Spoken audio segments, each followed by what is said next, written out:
out of Cleveland. You want to be a boss? That's how you be a boss. I did. I made a mistake. Good morning this morning. What a big weekend we had. College hoops upside the head. But I got to tell you, the news of the weekend was that clown Kyrie Irving got himself traded to another team. And yes, ladies and gentlemen, I did say clown. I was watching this morning. I'm not going to say the guy's name because we all work kind of for the same network. But some little short white dude was talking about how he is a basketball historian.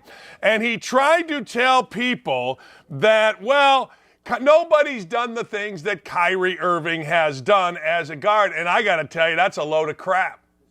That's a complete load of crap. You know, there hasn't been, there will not be a day where Kyrie Irving is nearly as good as Isaiah Thomas on the basketball court, certainly not off the basketball court. I mean, you name it, he ain't it. And it drives me nuts. People forget Isaiah Thomas led the Bad Boys with only one other top 50 player really in his prime, Joe Dumars, to a couple titles. Only guy to beat Bird, Michael, Magic in succession in the playoffs. And I'm hearing all this crap where, well, you know, Isaiah, this guy's a cancer. Kyrie Irving is a cancer. Kyrie Irving is the worst guy to have in your city, the worst guy to have on your team, basketball division, nonviolent crime division. I always have to say that because the worst people to have was my neighbor who stabbed a little girl. So it's always basketball sports division. You got to listen to the idiot. You got to hear about the stupidity of Kyrie Irving, and you got to do it every day now in Dallas. I'm going to get into the highs and the lows, but I guarantee you here's what one team, the Dallas Mavericks players, looked like when they heard Irving was coming. Here is what the Brooklyn Nets players looked like when they heard Irving was going. Oh, man, yeah. Because, look, players want money, all right? Don't get me wrong. Players want money. They want to win. They do all that. They work really hard, okay? They do. I mean, NBA players do. But they're also people.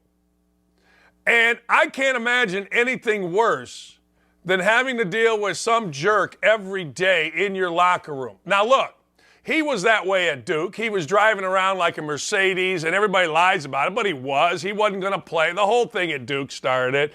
He's an entitled pain in the backside. Now Luka Doncic has to deal with him. Good for Mark Cuban. Might as well keep the NBA interesting. I don't think we've ever let off this show with NBA news, but God bless you. All right, Indiana beat the living crap out of Purdue in two sports this weekend. One was in men's basketball, where they ended up winning by 5. The other was in women's basketball, where they went into Mackey and they won by 20. After the game, there's a point guard named Braden Smith for Purdue. Point guard at Purdue, kind of cocky. He's a freshman, all this kind of stuff. He made a turnover late. Big deal, right? Made a turnover late, tough play. But if you're going to talk the talk and you're going to get all the accolades, you got to answer. So Braden Smith was asked by a media member about his turnover. And watch this. You're going to see Zach Edey, his older teammate, jump in. Let's show it. Well, the play right before that, I saw Mason in the corner. He was wide open, and he was there open again for a split second. I just held on to it too long, and he got there. Just to clarify, that was one play, obviously in a big moment, but every play is big in a game like this. I had too many turnovers in the first half. I didn't come out with the energy I needed. Obviously, that's a big play, and people might look at that, but you can point out 3 or 4 plays by everyone that could have made up that one possession. So it's not just on him, it's on the entire team. Well, nobody said it was on him. They asked him a question about a turnover. So all the little slaps in the media, well, this is what leadership looks like. No, it's not. No, it's not. I'm going to give you the real deal with that. If I'm playing against Braden Smith the next time, I'm making fun of him. What, you got to be your big brother? What, you're not tough enough to handle your own questions? I mean, I'm making fun of him I mean, if I'm playing and I'm playing against him when Indiana plays Purdue, if I'm a fan of Indiana, I'm making fun of this kid. You got to let kids grow up. You got to let kids handle. This isn't what leadership looks like. He's trying, and I applaud him, but no, this is now fodder for other teams. Now, I understand, I'm from a different era. I understand I'm from the era of Bird, Magic. Even myself to this day, if I play anything, I'm just talking smack. And I know little feelings get hurt, and I know we're supposed to be sensitive to each other's feelings.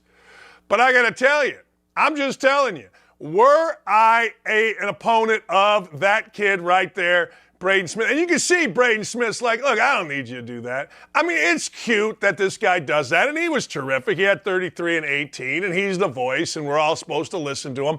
But I ain't happy if I'm Braden Smith. I'm like, dude, I can handle my own business. I can handle my own crap. I don't need you stepping in for me. I screwed it up. I'll be all right. Hell, I screwed up a game going to the Final Four. I didn't need anybody defending me. I need anybody coming to my rescue, and neither does this. Look at you can tell he's like, oh, okay. I'm just telling you, like the editor of the Indianapolis Star, a guy named Matt Galensick. This is what leadership looks like. All right, Matt, your star columnist, Greg Doyle, put out a tweet. I'm not even going to go into it because I've only been told about it. He deleted it. What's your level of leadership? It's not a great tweet. And the Indy Star has been very critical of people like Tony Dungy for deleted tweets. Matt Galensick, this is what leadership looks like. People that say this is what leadership looked like wouldn't know leadership if it blew out their backside. Honest to God, this is fine. I know what Edie's doing. It's great. But if I'm Braden Smith, the guy, I'm like, hey, dude, I can handle my own stuff. Quit running, quit scratching your backside. My dog's over there walking on her booty. I don't like it. Yeah, just stop with this. This is what leadership looks like. Yeah?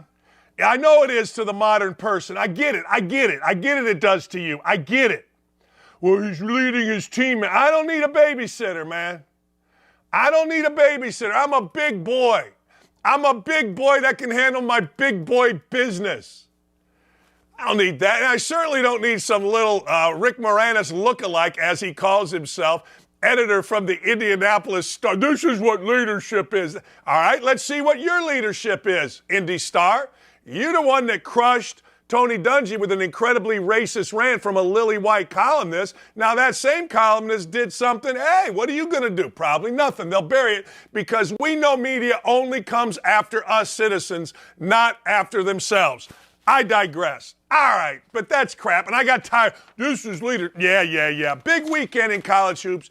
We mentioned Indiana beat and destroyed, crushed the soul of Purdue, not only in men's basketball, but in women's basketball. Purdue did make a heck of a comeback. We'll talk to Kent Sterling about that. Virginia Tech, I happened to watch that game. I got to tell you, here's what Virginia Tech did. Watch this as you move through college basketball. You're always going to hear things here that no other analyst can provide. To beat Virginia, you got to have 4 or 5 double-digit scores because Virginia's going to take away your main folk.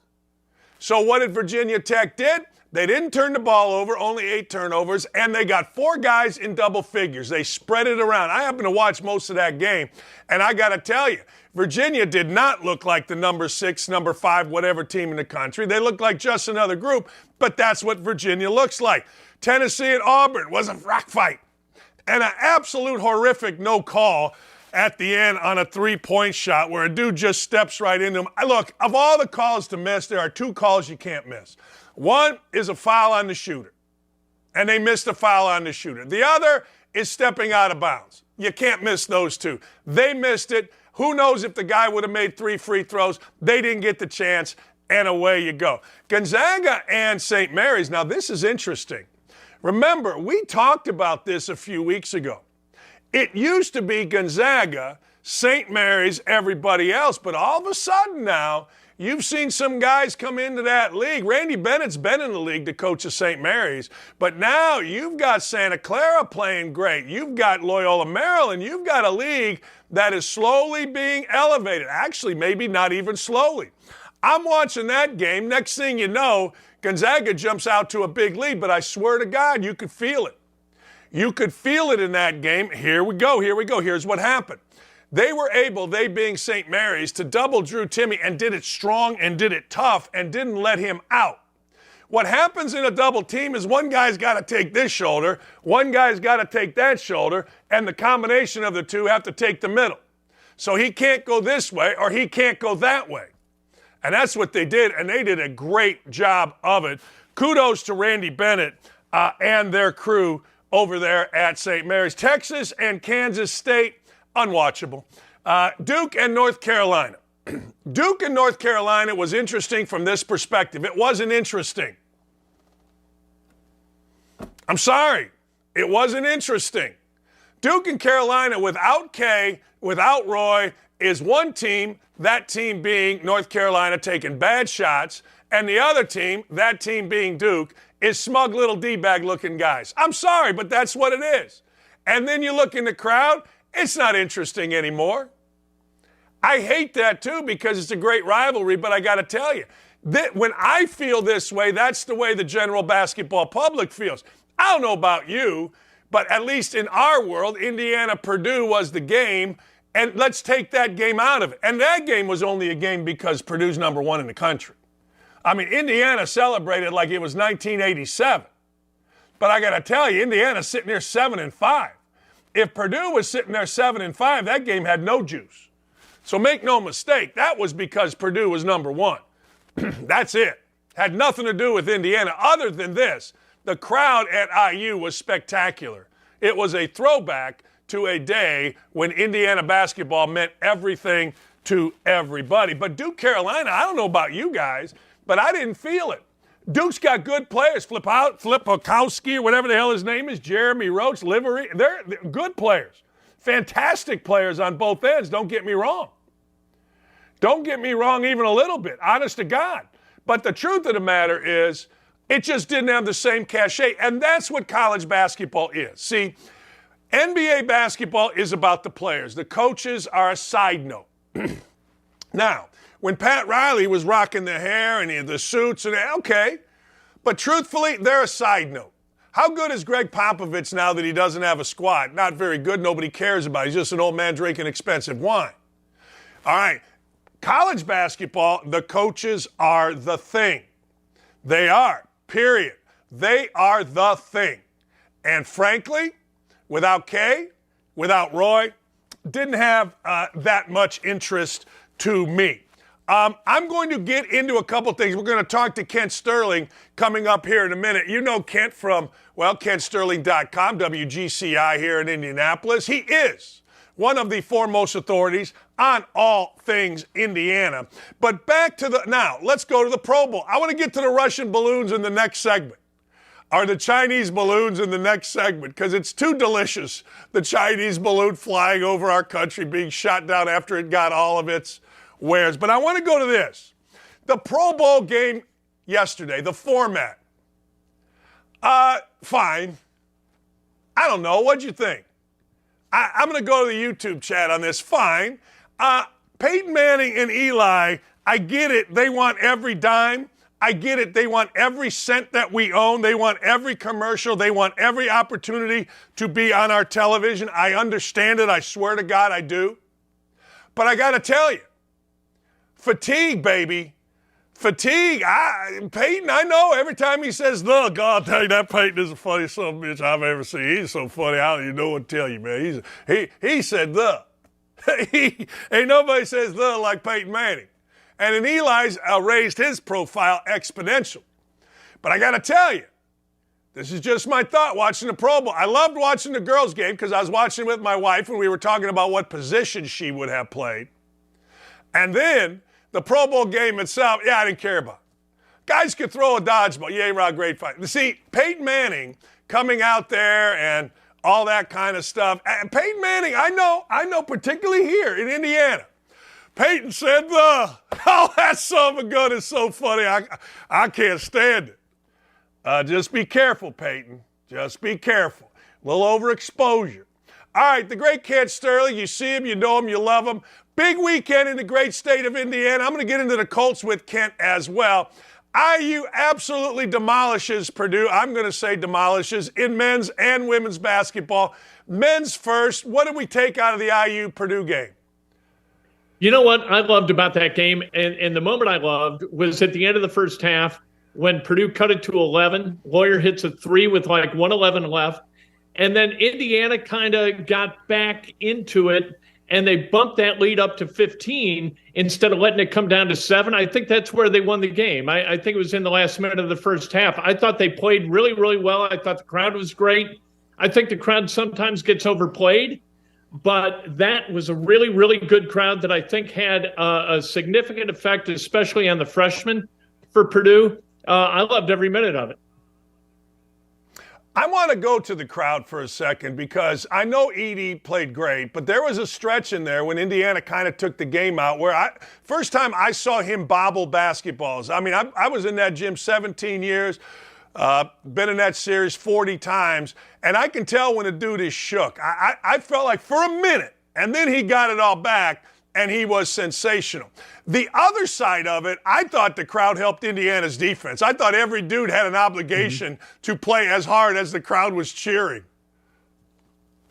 And in the second half, you saw that kind of continue. The crowd kind of relaxed after halftime, and I didn't think Indiana came out with the same intensity. They didn't play the same kind of defense. They did, and you know this way better than I do, but when you extend your defense on guards and you make it tough for them to operate, 25 feet out from the bucket, you make it difficult for them to do normally simple things on a basketball court. You have a hell of a good advantage, and I think Indiana did that at a really high level. I got this, all right? So I'm sure you saw this. Now, I'm the wrong guy. You see Indiana guy there. I don't mind that pinstripes or candy stripes, but God, did we hate putting those things on, and people still do. They can act like they don't, but those things make you look like a clown. But I digress. You're probably not going to agree. But you see the video where Zach Edey takes the mic from Braden Smith? No. Oh, well, Braden Smith is being asked. Let's play it right here. Watch this. Well, the play right before that, I saw Mason in the corner. He was wide open, and he was there open again for a split second. I just held on to it too long, and he got there. Just to clarify, that was one play, obviously in a big moment, but every play is big in a game like this. I had too many turnovers in the first half. I didn't come out with the energy I needed. Obviously, that's a big play, and people might look at that, but you can point out 3 or 4 plays by everyone that could have made up that one possession. So it's not just on him, it's on the entire team. See, I have a problem with that. If I'm Braden Smith, now maybe, I get it. People say, well, that's leadership. Yeah. I got to tell you, if I'm playing against Braden Smith tomorrow night, I'm making fun of him. What, you can't handle your own business? You need Big Brother here? I mean, I'm going off on Braden Smith. And if I'm Braden Smith, if Uwe would have done that to me, I'd have smacked him in the head and say, listen, pal, I can handle my own business. Why don't they have Myrtle and microphones for these guys? What are they doing with the microphones? Is the Big Ten kind of short on equipment? What's going on? Why can't these guys all talk at the same time? Why is Zach Edey got to reach way over and grab the mic? I don't get it. Well, budgetary problems at Indiana. That's part of it. All right. I got to get into this. The women went to Purdue and won, and that's great. And we're all supposed to say it's great, so it's great. But I want to talk about the Colts. The Colts the Colts 6-8 weeks to go in the season had a head coaching position open. What are we doing here? A lot of people, and you know better than I because you go to all these press conferences, a lot of people are feeling this is all a smokescreen to hire Jeff Saturday. Give me your take. I got to tell you, and you know this, just because I'm in the room does not mean I have some kind of special intellect or special. I don't have access to any more than you do. And judging by the people in the room, if they did, I think we'd hear different stuff. Regardless, they had 8 weeks. Frank Reich was fired on November 7th. The season ended on January 8th. How they didn't already have in their drawer like a list of 3 finalists, I frankly don't get. that they're doing this as a smokescreen for Jeff Saturday, I would normally say that's like conspiracy theorist nonsense. But, man, all bets are off. I have no idea what's going on in the room at West 56th Street, what's going on in Jim Irsay's head.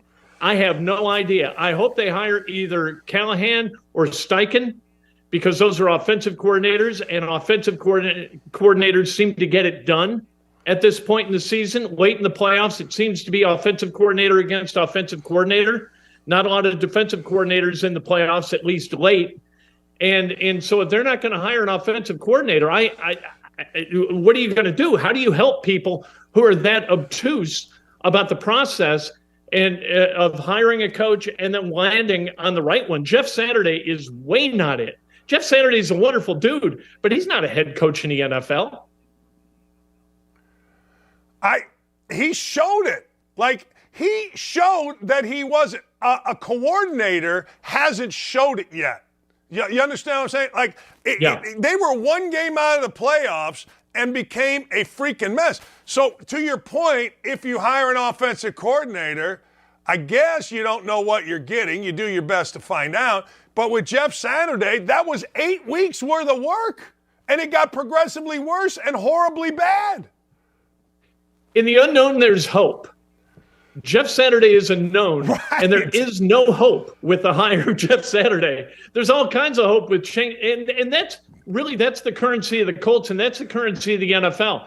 It's not about wins and losses as much as it is about building hope within an offseason so that as the regular season commences, you've got some hope that there are brighter days ahead. Jeff Saturday provides none of that. There's no, right, you have to build it up. Like when you hire a new coach, you start here, right? He's the greatest. I can't believe we beat out every other team in the NFL for our guy, right? Everybody offered him millions of dollars. Yeah, yay, Ron, go find.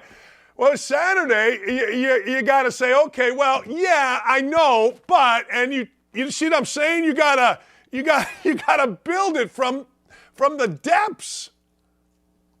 You know, and you hire Jeff Saturday, and then you're thinking about what kind of a staff he can pull in.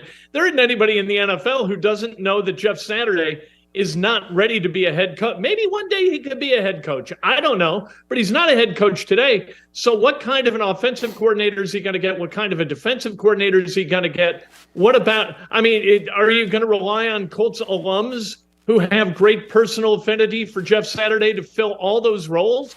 It's preposterous.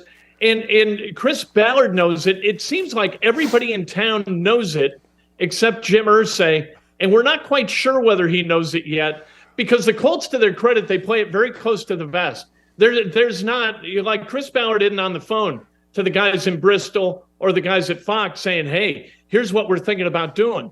They are very, very closed-lipped. So we don't know, and that allows us to kind of speculate on stuff, which is all the fun. It is all the fun. And one thing I would say, all right, as you go through the hirings in the NFL this year, I don't know that anything is really inspired. I guess maybe Sean Payton because of his track record as the only. But, Frank Reich getting a job, I don't know. DeMeco Ryans, I think, looks like he's a coach, looks like he has control going down to the Texans. But there really isn't anything where you go, wow, this is changing. This is life change. So you might as well hire Saturday. I don't know, but the head coaching hires haven't been great. Let me put it that way. Let me ask you this. So I don't mind the money being spent on Sean Payton. I don't care if he's making $20 million a year because it doesn't come off the cap, so it doesn't hurt your roster. But is there a coach in the NFL, any coach, Belichick even, whose acquisition is worth a first-round draft pick this year? Man, I like Kyle Shanahan. I don't think I would either. I don't know. Sean Payton, you know what's interesting? All right, Sean Payton's really good for Russell Wilson because Russell Wilson's a little quarterback just like Drew Brees was. That's mind-boggling stupid. Yeah, right. Right, that's crazy. He is the short quarterback whisperer. That's what we got. We got the one guy in the world who can find a way to win with a short guy at quarterback. No, that's completely insane. And that's what happens on the crazy shows where you got four guys all fighting for the microphone, and they're trying to say something that's either witty or revelatory or somehow interesting, more interesting than this guy or that guy. They start plucking at those straws, and that's where the shows come completely off the rails, and why this is the show to watch. Yes, it is. Super Bowl. Now, here in Indianapolis, we have spent $184 million on like 6 quarterbacks. Jalen Hurts just gets to be a third-round draft choice. And next thing you know, my man is in the Super Bowl. I love the story. Nick Sirianni seems like a good guy. Did you know Sirianni when he was here as the, I guess, de facto offensive coordinator? And thoughts on the Super Bowl?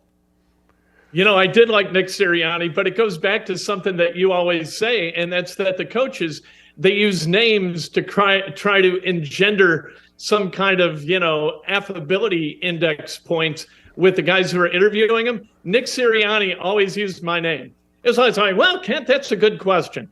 And then he'd come with his answer. And I was like, my God, that's a pretty smart guy. Look at that. Just used my name and said that I asked a smart question. So I'm all about this guy. He was that kind of, yeah. I never thought it was disingenuous, but I know that it was, and he was smooth enough to pull it off. But I always like, at least you got stuff from him. Usually the coordinators on Tuesdays, they talk and they don't say anything. Yeah, they give you nothing. And Frank Reich was the king of saying nothing. But Nick Sirianni would actually tell you things that were interesting from a football perspective. And so I actually like the guy. I like that he's kind of fiery. I think that that's sort of fun because I think it comes from a place of honesty. And I'm rooting for the Eagles. I hope they get it done against Kansas City. Yeah, I do too. Jalen Hurts against Patrick Mahomes. I saw one guy say, well, if Patrick Mahomes wins this game, he's the GOAT. Hey, look, that's fine, but Tom Brady was pretty good. I do love watching Patrick. I think Patrick Mahomes is the Steph Curry of the NFL. I love watching the guy. Yeah. To me, he's exactly that. You don't know when he's going to throw it. You don't know where he's going to throw it. He can twist his shoulders one way and deliver it that way with accuracy and with velocity. So I think that he's a guy who is exceptionally difficult to defend because of that. You have, with a lot of guys, you watch their eyes, you know where they're going. With Patrick Mahomes, you can't watch the eyes, and you really can't even read the shoulders to see where he's throwing the football because he can go someplace completely different. And I think that makes him a unicorn in today's NFL, but he is nowhere near the GOAT. That's just preposterous. And even to say that Tom Brady's a GOAT, I got issue with that. You kind of went off on people in Indianapolis having Peyton Manning sort of a man crush on the guy, but he's the best quarterback I ever saw.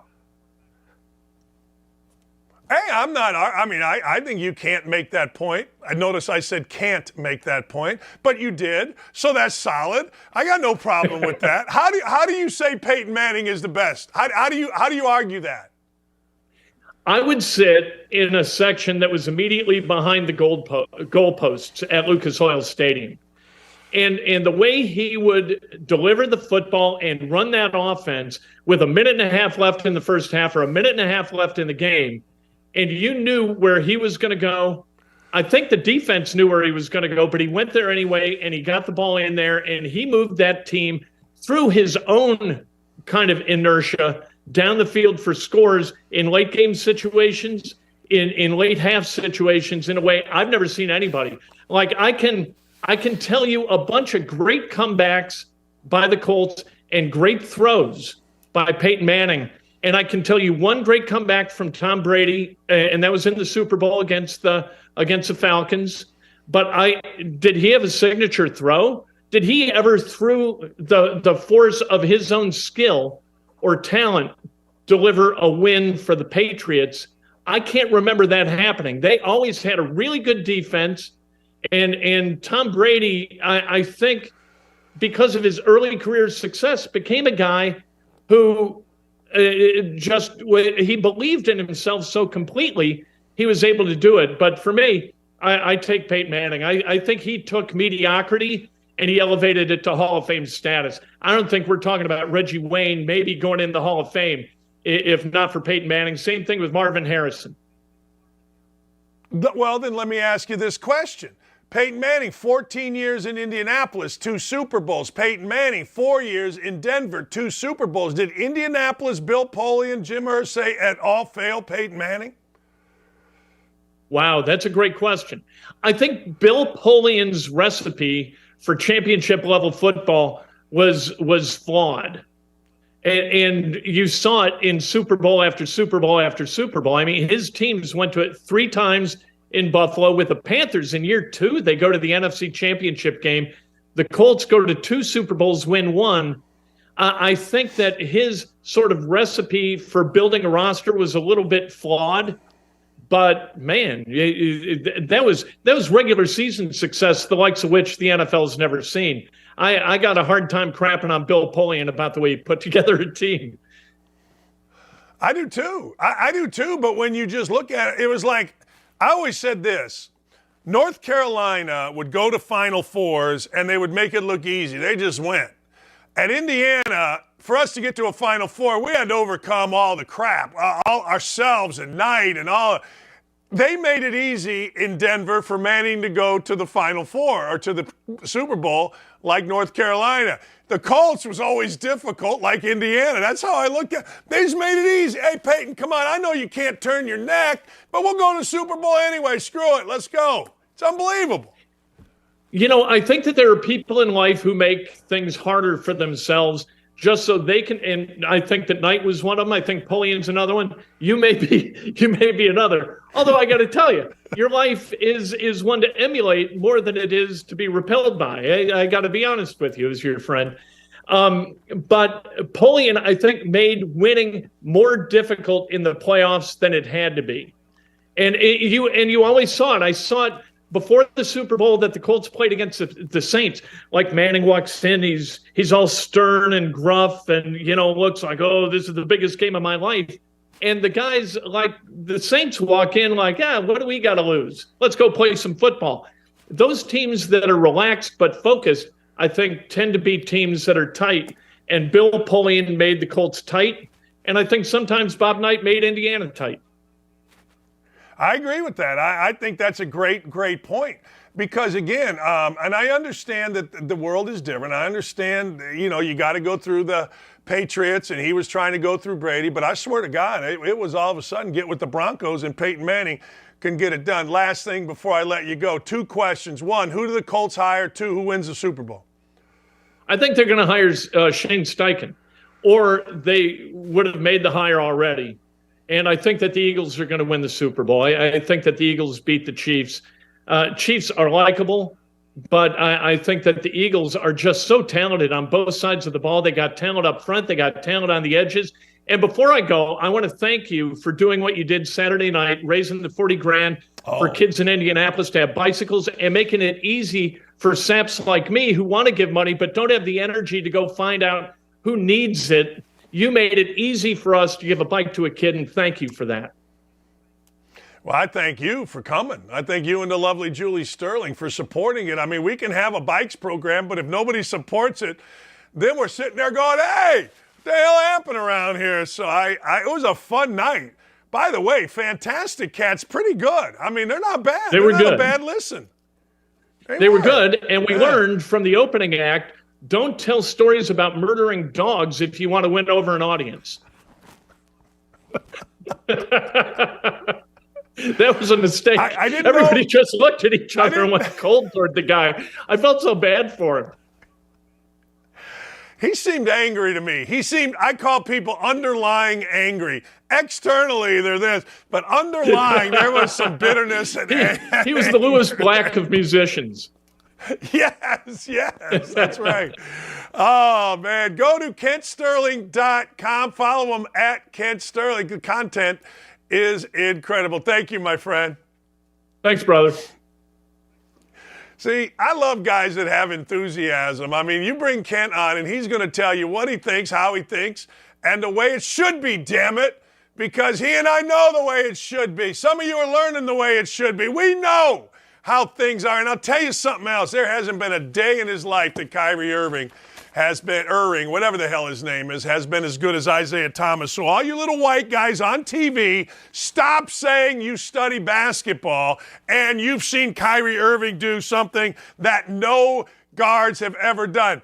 I'm telling you right now, and don't at me about it, nobody has been as good or is as good as Isaiah Thomas. All right, we come back. Stay right here. Go tell your friends. We got balloons. We got balloons flying over the United States. We shoot them down. Did we shoot them down after they got their intel? Did the Chinese government finally give our guy Biden the okay to shoot them down? It's chaos. We'll be right back. It's so crazy because Tom Brady is just a touch older than me. I believe now there are no NFL players older than me, which that's the first time in my life I can say that. Okay. So now I feel really old.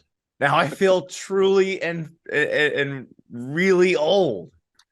I'm sorry, man. God, that's horrible. I didn't know that feeling. I'm Maybe sorry. there's a punter or a kicker. I have to check. Maybe I'm hoping there's like an old, like a long time punter, kicker, or long snapper that's older than me, but I don't think so. And it's amazing to me thinking about Brady the last few years. Like, I know how I feel when I wake up in the morning. I can't even imagine attempting to play in the NFL like this. Right? Yeah. I mean, well, I don't even know if last season should have happened, but that's not up for me. It's not for anybody to sit there and argue.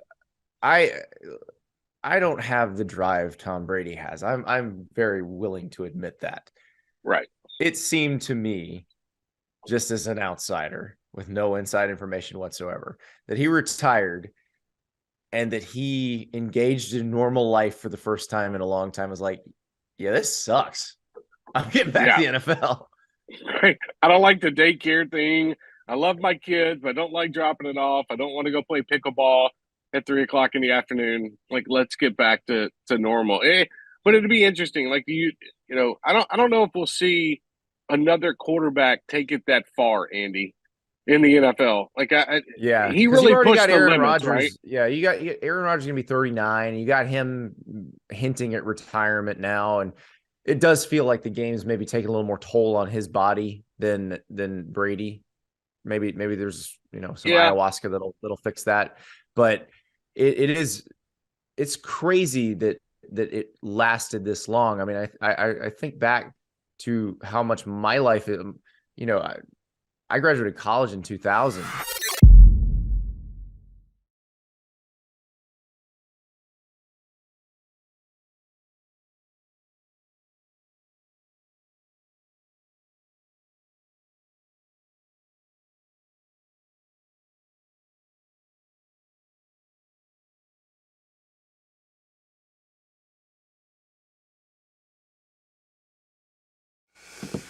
Hey, welcome back. Daniel J. Dakich here. Welcome. Ken Sterling joined. Chad Withrow coming up.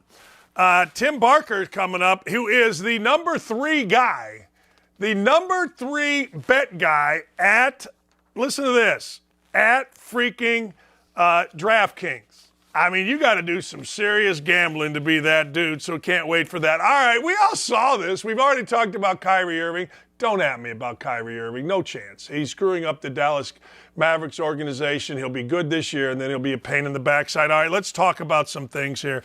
All right, we got surveillance balloons flying over the United States. We got surveillance balloons shot down over Myrtle Beach after it completed its mission. Now, here's the thing about the media. None of these media pukes know what they're talking about. They have no idea, but here's the deal. It's either, hey, look, they got all their information, and you see the balloon being shot down right there.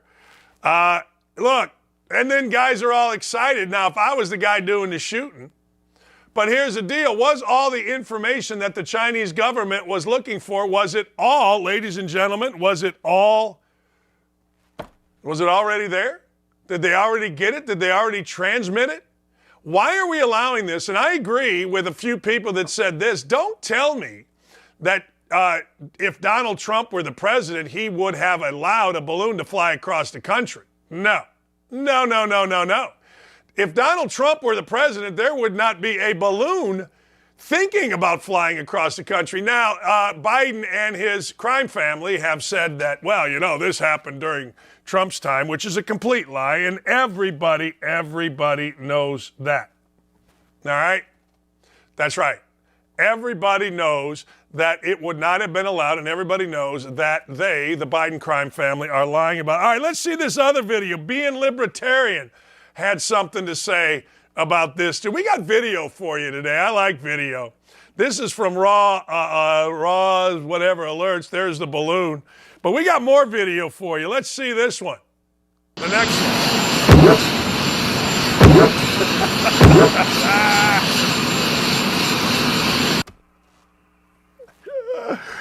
Oh, man. That, ladies and gentlemen, that right there is one of the funniest things you're ever going to see. Let's play that again, please.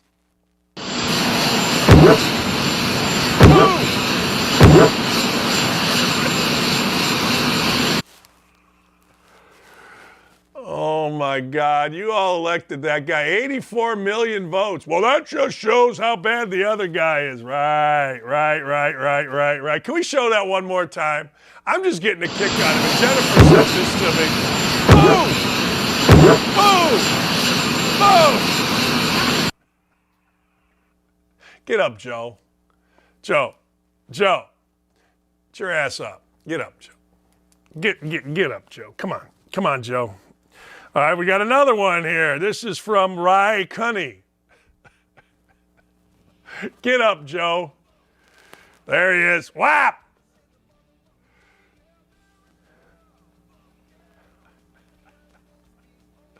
Boom! Oh, man, that Donald cheats at golf. He's fluffing his lie, Now, you can't cheat big time, but he does. Let's see that again. Let's see who should be our next president. I don't care. Elect who you want. Whatever. Whap! Here it goes. It's flying through the air. Boy, he got a good look at that one. It's hooking slightly, but what is it? Boom! Oh, man. And then, of course, we've got a tweet. Let's show a tweet. We got a nice little tweet here from Steve. Stephen Man Voice. What's Whoopi saying? Oh, geez. Balloon's still on the loose. Oh, that's got to be called racist, right? Oh, it has to be. You can't make a joke. You can't make a joke about America's worst human being. Well, Nonviolent Crime Division. You know how we go on this show. You know what I mean? We go a little different on this show.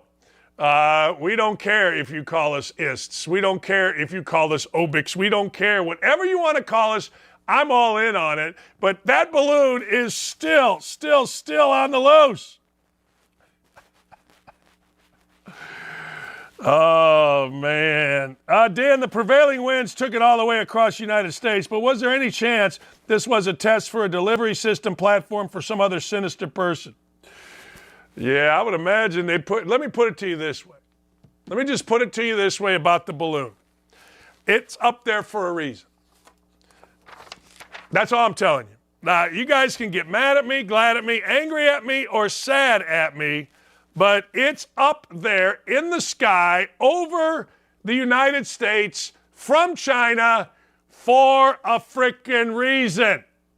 Now, if you don't know the reason, I can't help you with I don't know the reason. You don't know the reason. Nobody you're going to read knows the reason. But it's up there for a reason.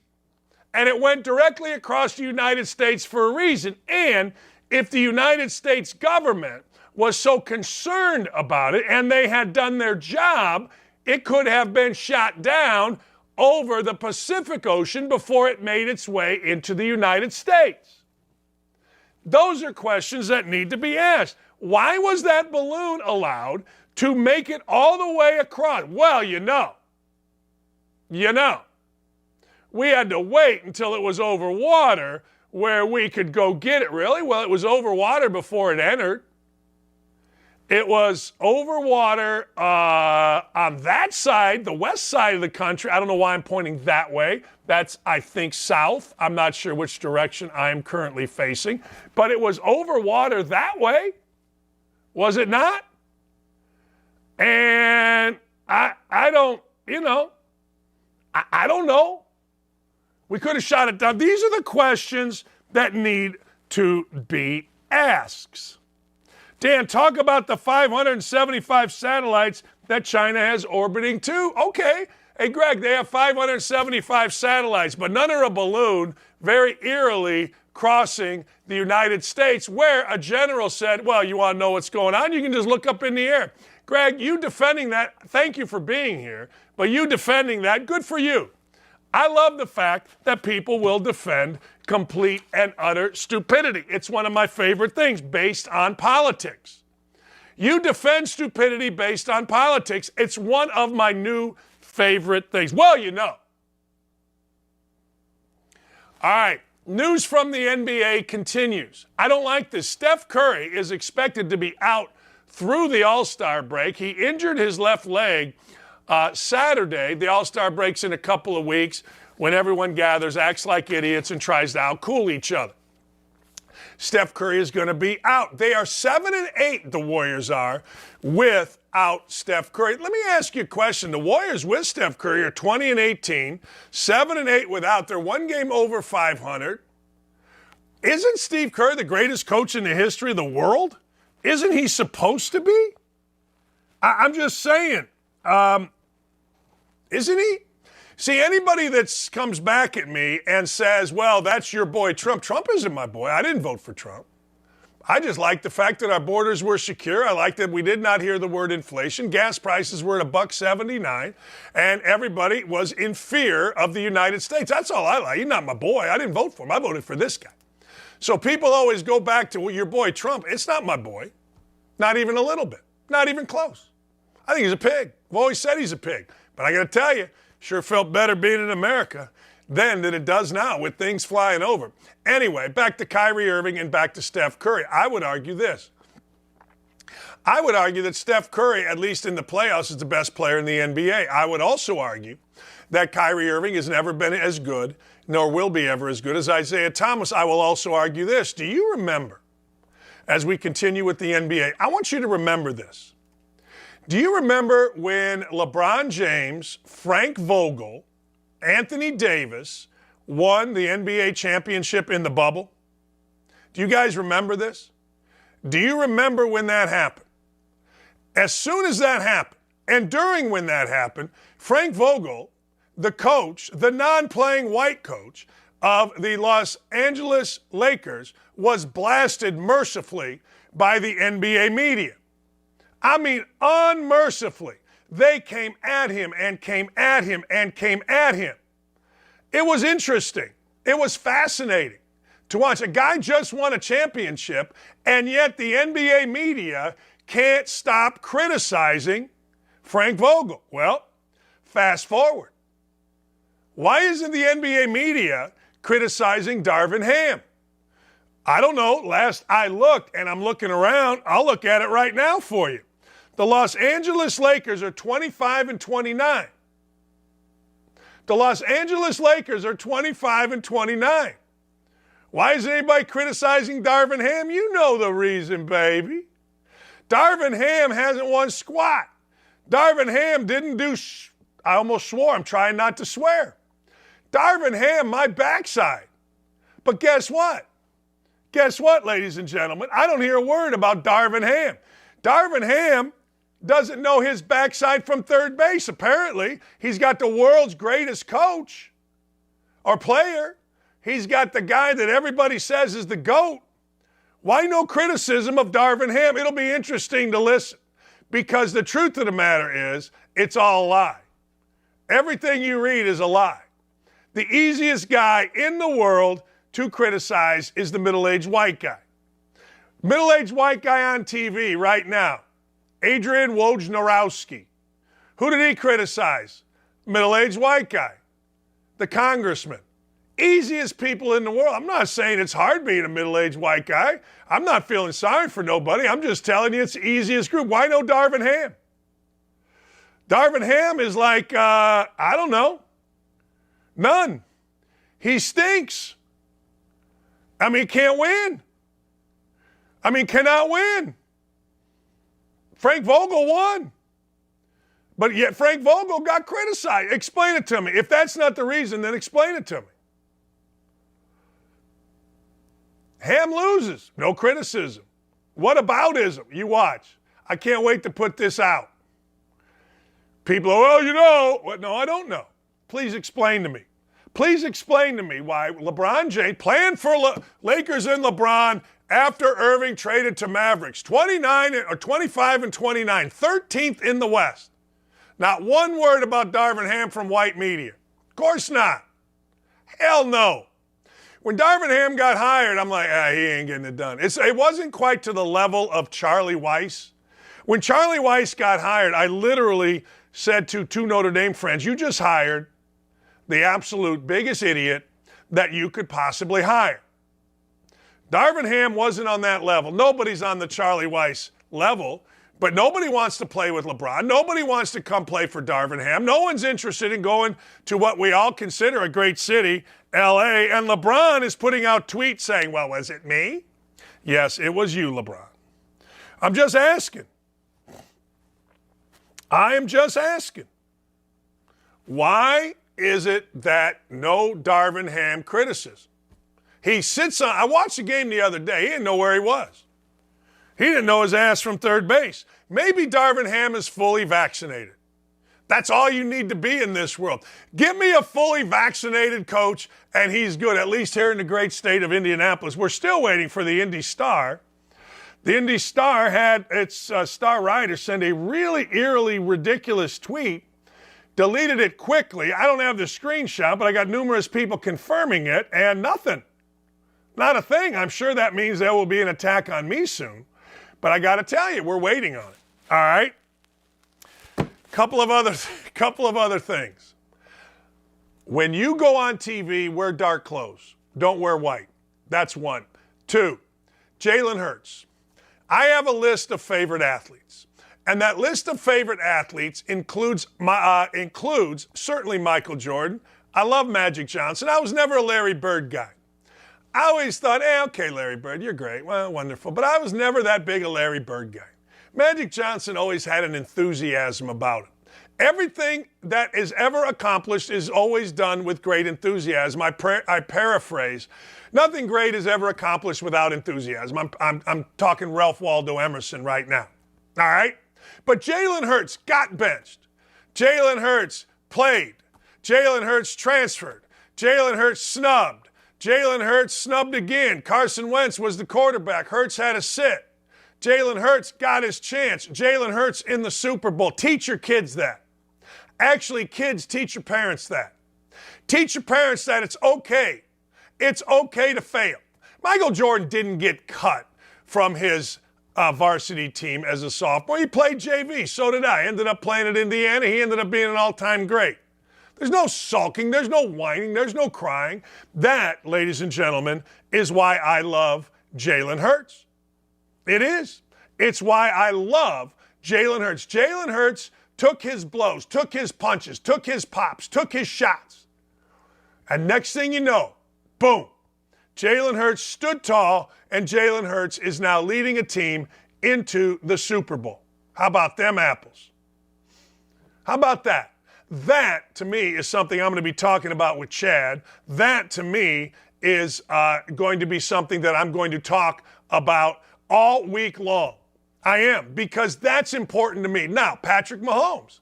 Patrick Mahomes is a trailblazer, not because he's half black, half white, and none of that. No, I mean, the only people that care about that are ESPN. All right?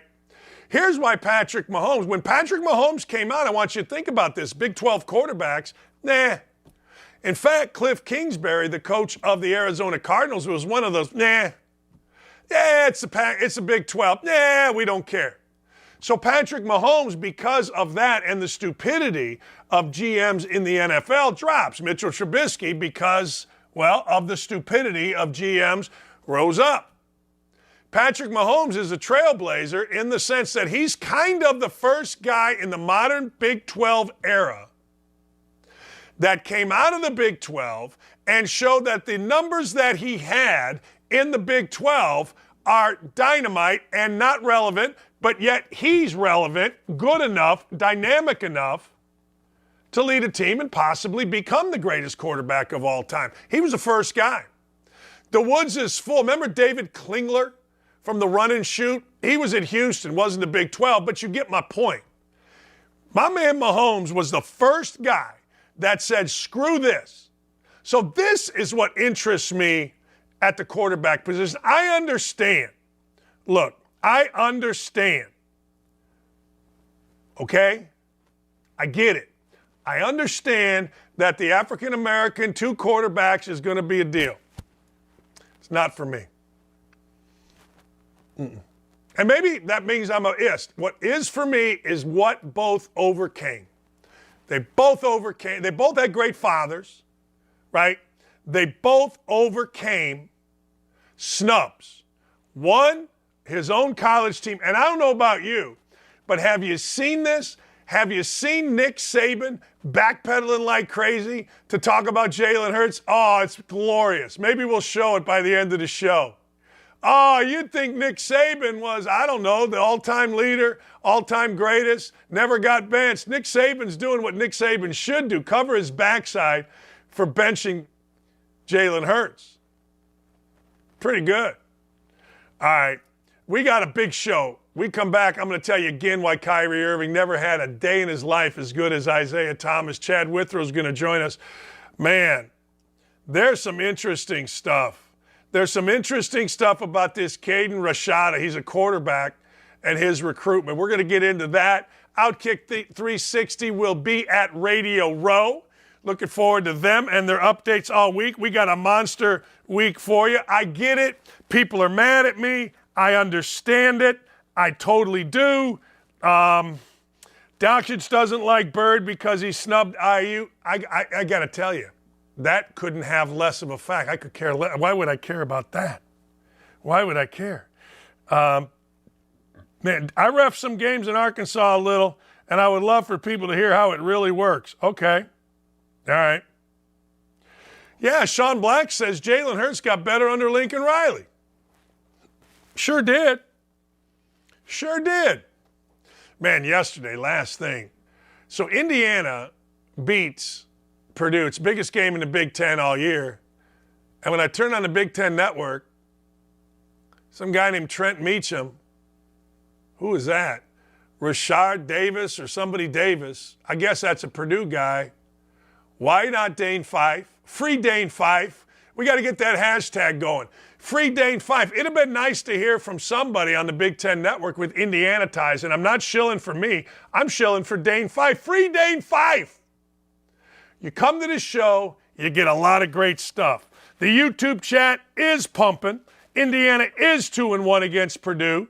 Indiana should have rushed the court. I got no problem with them rushing the court. Don't at me about rushing the court. I don't care what college kids do. My daughter went 4 years at Indiana with the crap that Archie Miller was throwing up there. She actually worked for Archie Miller, and guess what?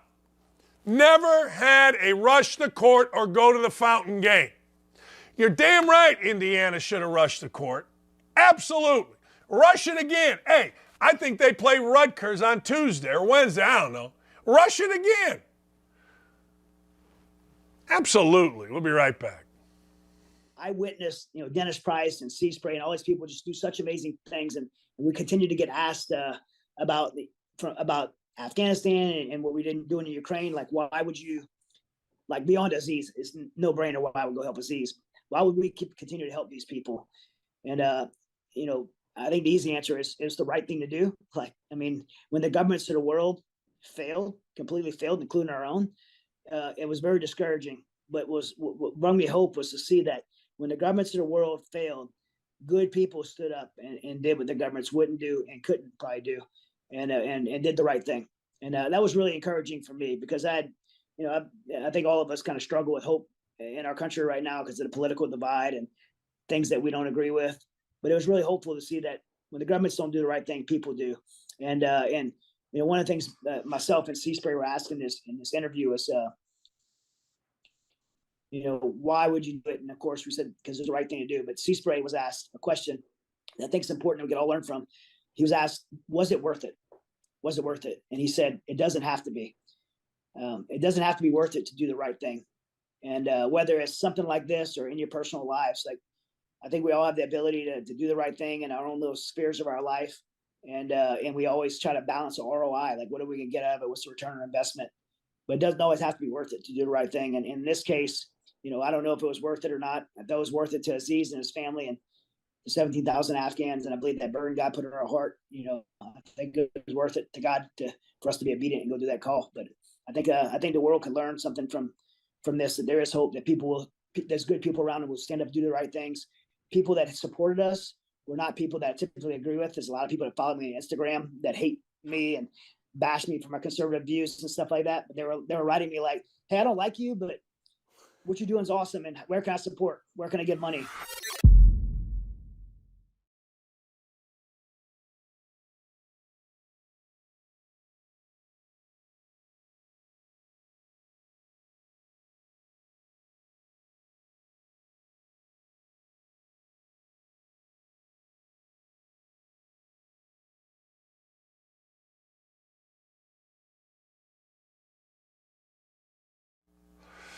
All right, ladies and gentlemen, it is Super Bowl week, and our super show, OutKick 360, will, ladies and gentlemen, be there. The great Chad Withrow, nice enough to join us. I was just talking about Jalen Hurts and Patrick Mahomes, and I know the narrative's going to be, two African-American quarterbacks, that's great, but I think most of the public has moved well beyond that. What I've said is this: it's a battle of two guys that have been snubbed. Mahomes, coming out of the Big 12, he was really the first guy that achieved real greatness, out of the Big 12 during the modern era when everybody doubted the numbers coming out. And then obviously people know the story of Hurts, third-round pick.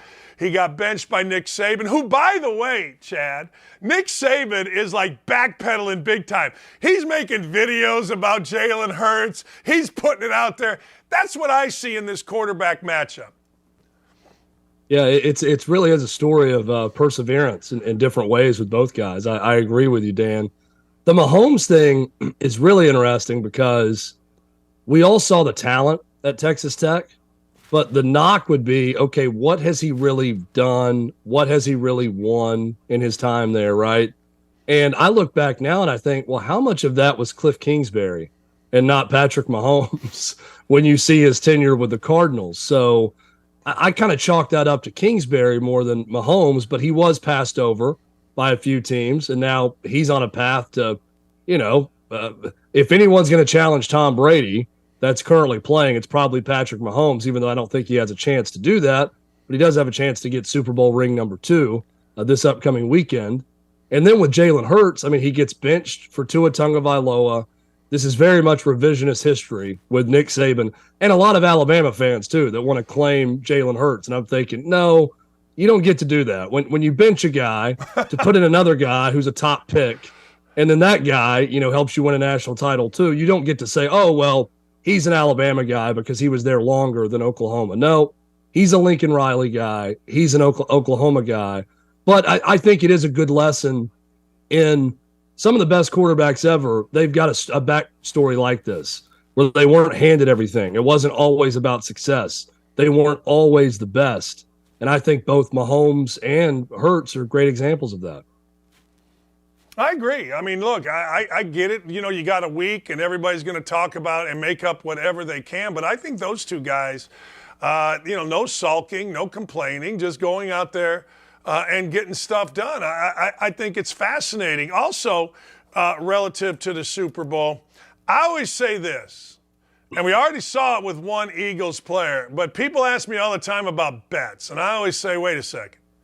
Seems like somebody always does something, a player always does something in the week leading up that doesn't help their team. So I advise people, wait till like Friday or Saturday, because the idiot factor out on the streets, because players are there all week, might factor in. Does that make sense or no?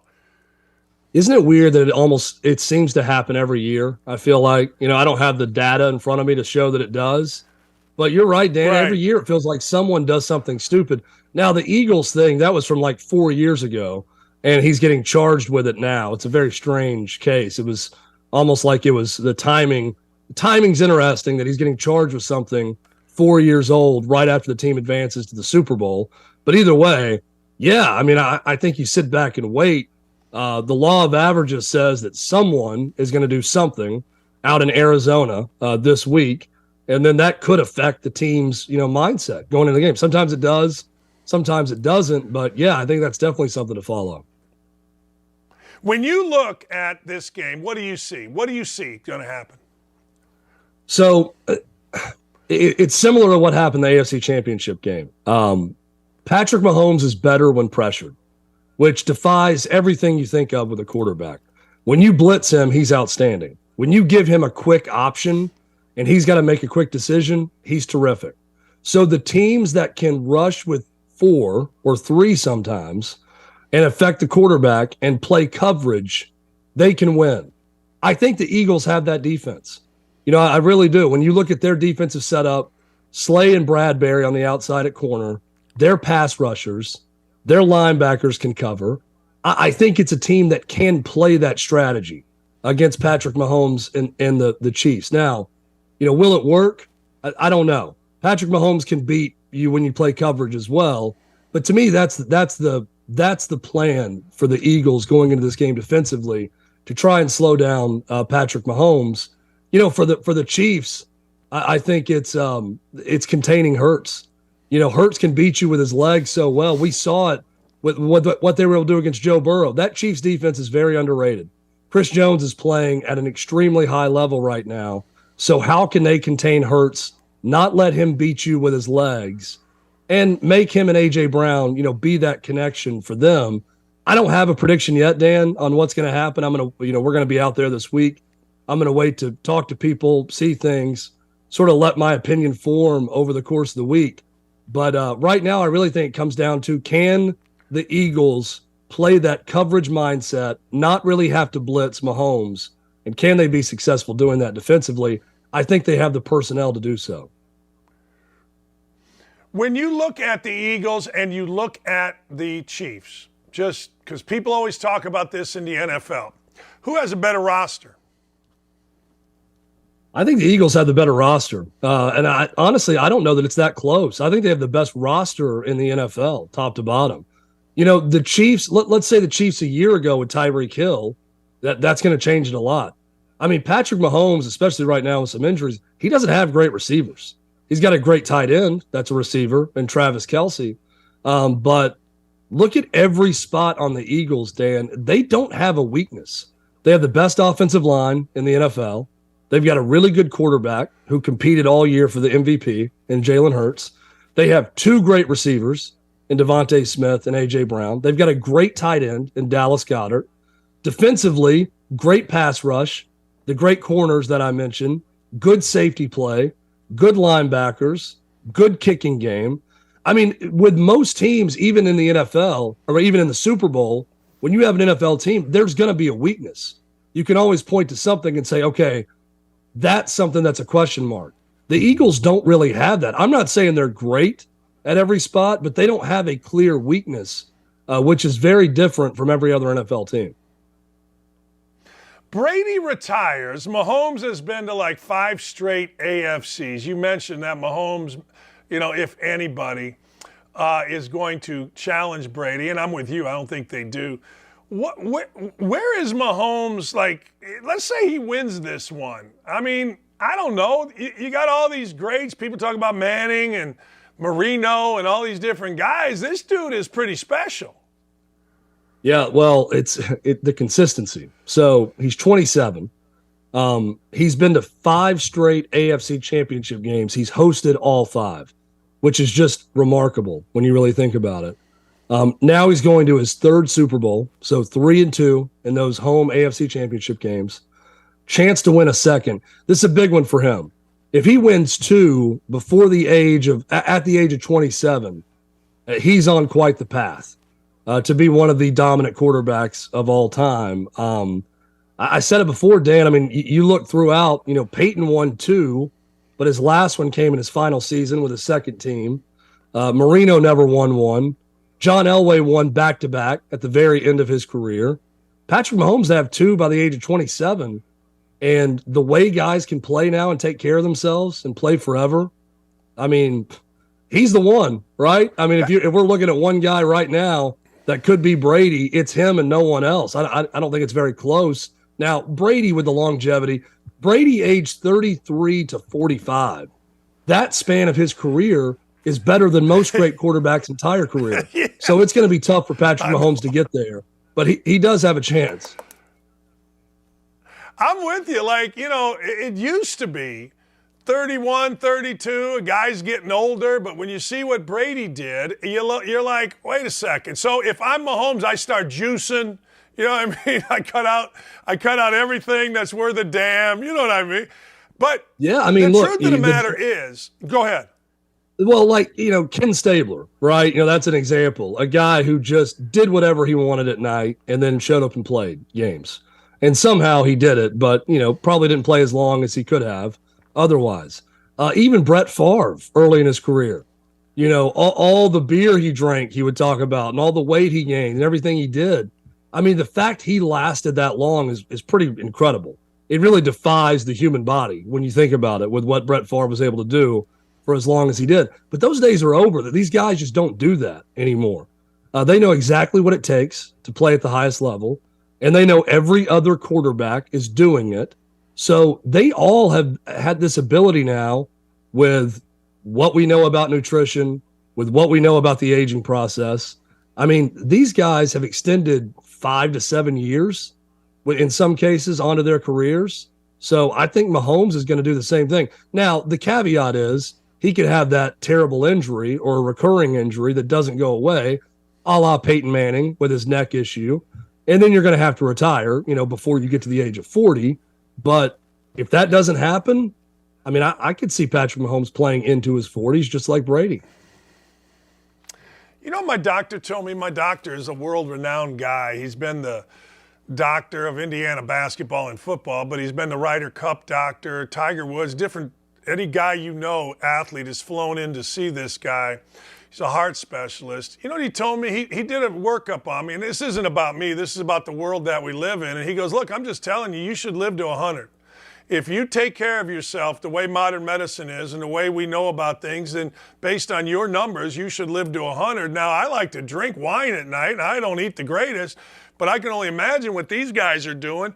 If you're Patrick Mahomes, and this is always the question, and you get close, I don't give a damn. I'm playing till I drop.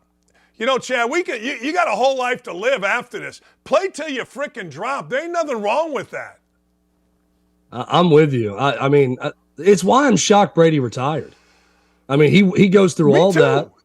He decides to play, right? He knows it's going to cost him his wife because she's out if he's going to play in the NFL again.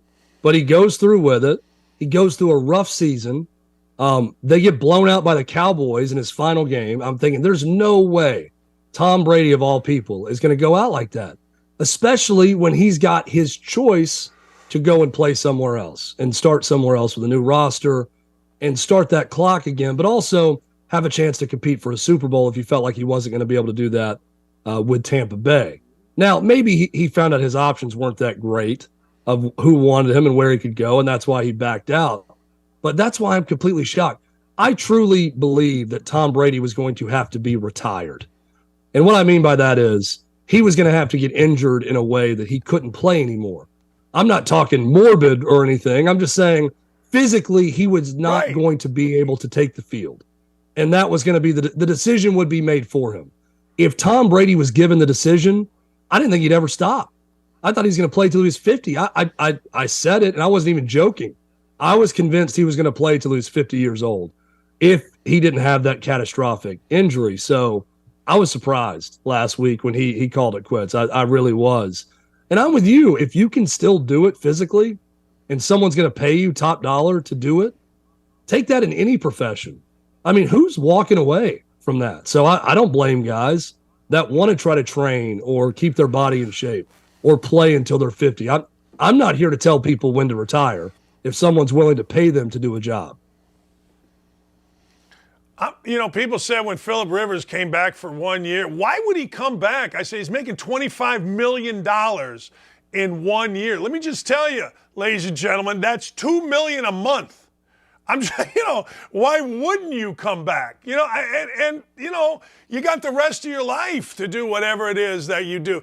When you coach, people have always said this, when you coach, you're usually in your 40s and 50s, right? When you become and your kids are growing. When you're a player and you're in your 30s, your kids are little kids. I mean, I'm with you. Hey. And look, here's the other thing. At all. These guys love it, Dan. They love it. Like it's not just the money. They're getting paid a ton of money to go out and do exactly what they want to do. I'm watching these Pro Bowl games and watch these guys out there playing flag football, and you see the competitive spirit going a little bit. I'm like, they just like to play football.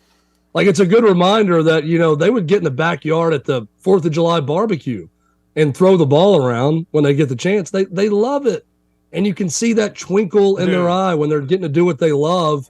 And like you said, if you're going to get paid $25 million to go do what you love, who are we to tell people to stop doing that? I mean, if someone's willing, here's what the market is. It's what someone's willing to pay you. So if Phillip Rivers wants to come out of retirement and play one more year and make that much money to play football, what he loves doing, instead of coaching a high school team down in Alabama, then do it. I'm all for guys making that decision if that's what they want. I am too. Thanks, Chad. Thanks a lot, my friend. Hey, great talking to you, Dan. Appreciate it. OutKick 360, 3 to 6, right here on the OutKick Network. Did you know that DraftKings keeps track of their whales? We got a whale here coming up right now. We got a whale. Third largest player in the world at DraftKings. That's right, ladies and gentlemen. His name is Tim Barker. All you got to do is go to @TimBarkerBets. Now, here's what smart bettors do. Smart bettors shut up and listen. That's what they do. Smart owners, smart businessmen, smart coaches. They shut up and listen. So I'm going to ask questions and I'm going to shut up and listen because Tim Barker knows a hell of a lot more than I do about what the hell is going to transpire in the Super Bowl. It's Monday. Let's get this going. Tim, thanks for the time, man. Appreciate you. Yeah, thank you. Appreciate the opportunity, Dan. We shut up and listen. All right, let's go. Right from the start.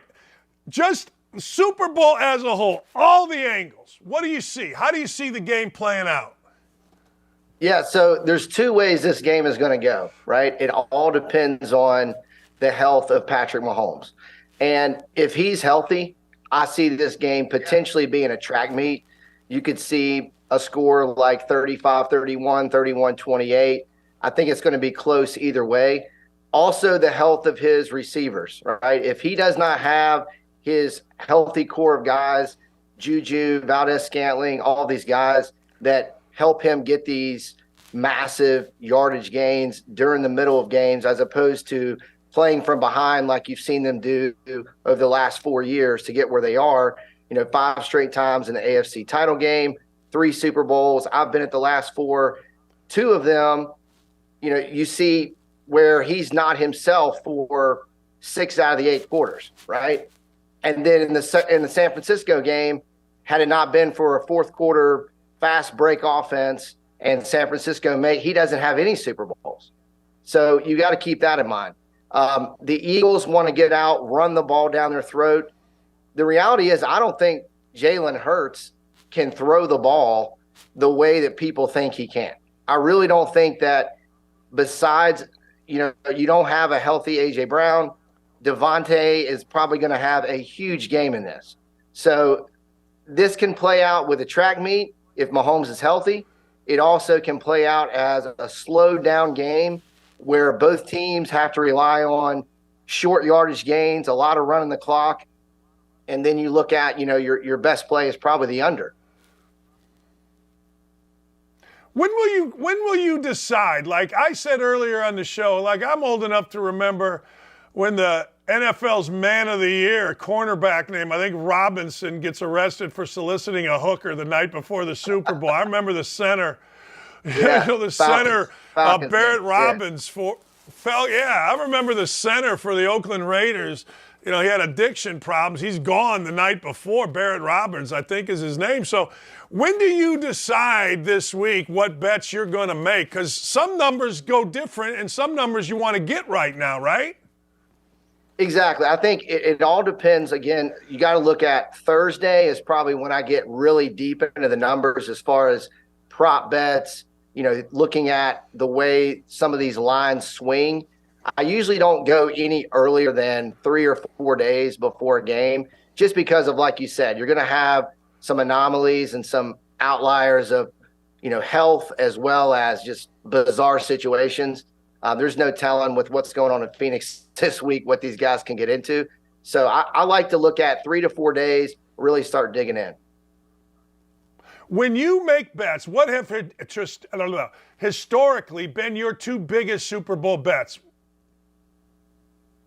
So historically, I would say the Falcons and Patriots game, if you remember that. I did make, I think my largest bet, one of those was the over in the second half, because I knew Brady was just going to throw the ball literally every down. The other thing was a couple of years back, like I mentioned before, that Chiefs 49ers game. I was live there in Miami, and I was hammering in game on the Chiefs. I just felt there was no way that Jimmy Garoppolo was going to win that game. So I just continued to hammer the Chiefs in that game. What is there historically? Do you bet more live? Do you bet more spread, over, under, or props? Which way do you normally go with the most?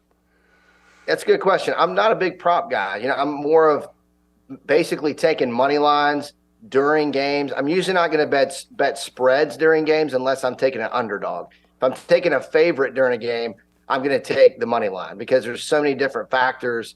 You could set yourself up to lose both ways. So I'll give you a quick example of a way I think you can play both ways during a game and set yourself up for success.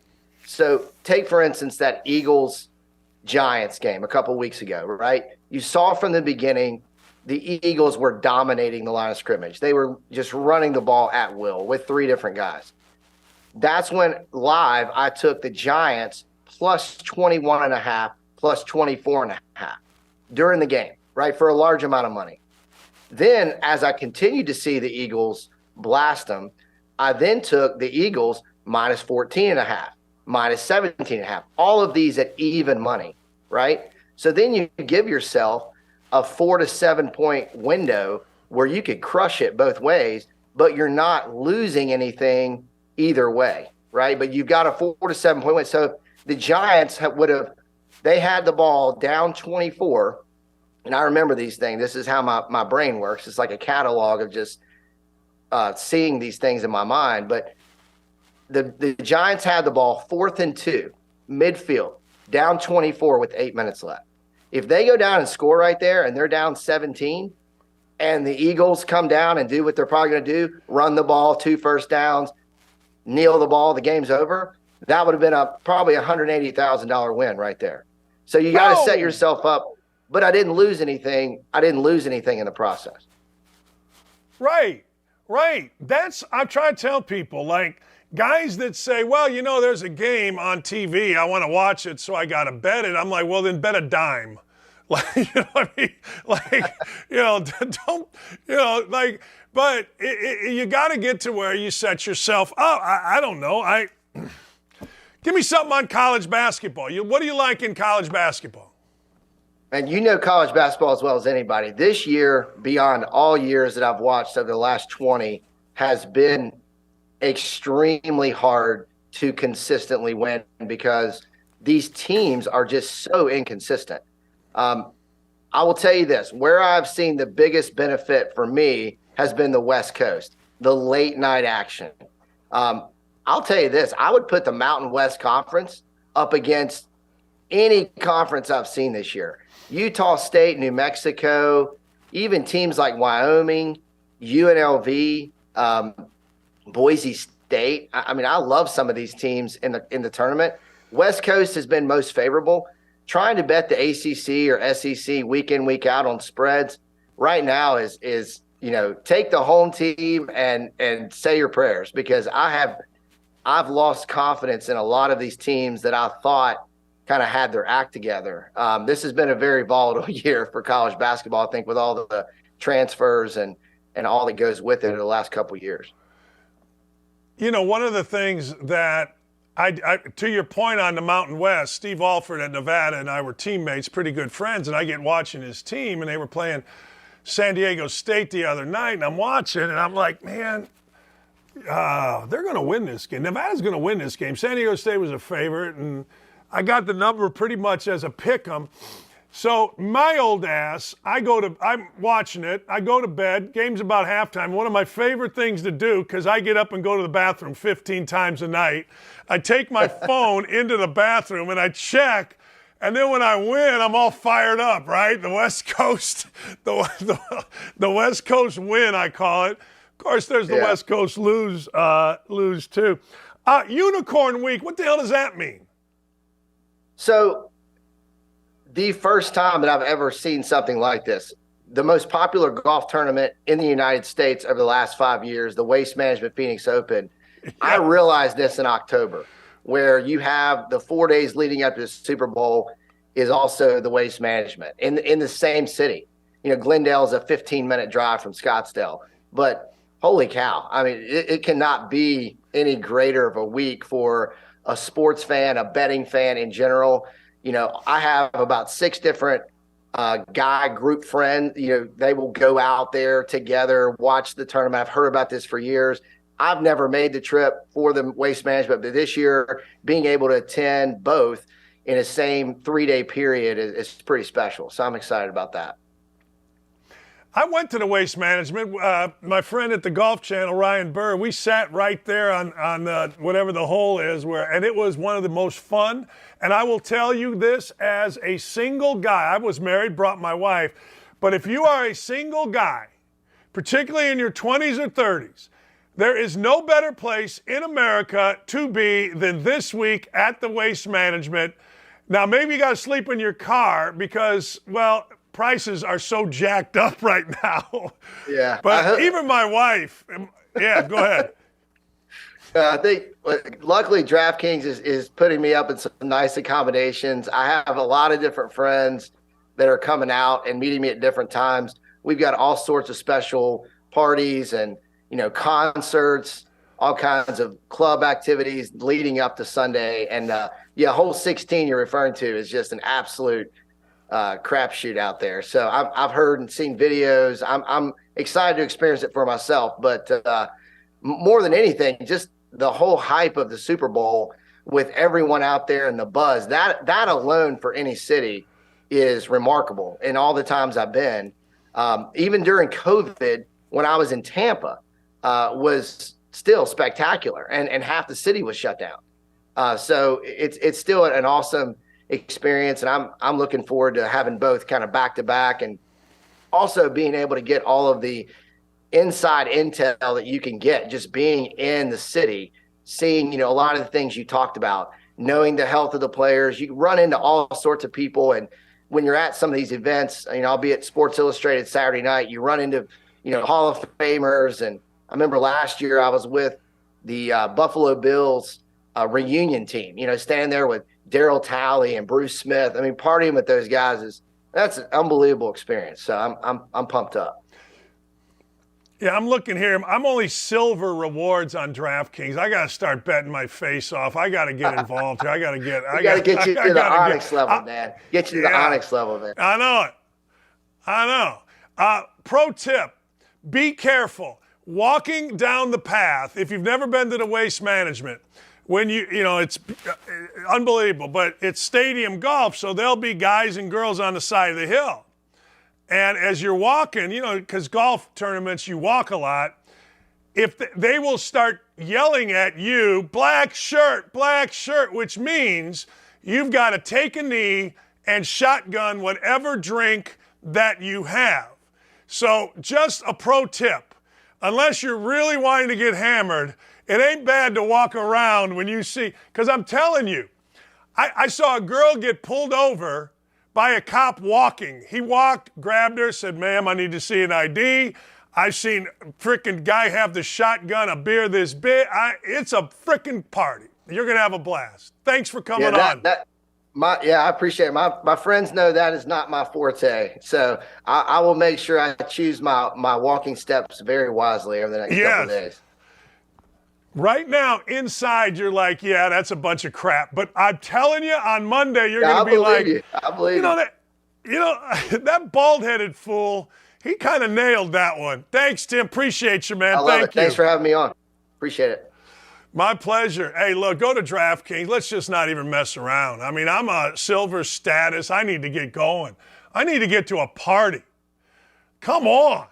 What are we doing? But anyway, no, man, it is an absolute true story. A friend of mine is kind of a big wheel, and he goes to the Waste Management every year, and he stays, I think, I don't know the name, like the Savoy or something, I can't remember, and he'll spend some money. He gets a suite, about $1,000 a night. Told me the other night at our fundraiser, $17,000 a night.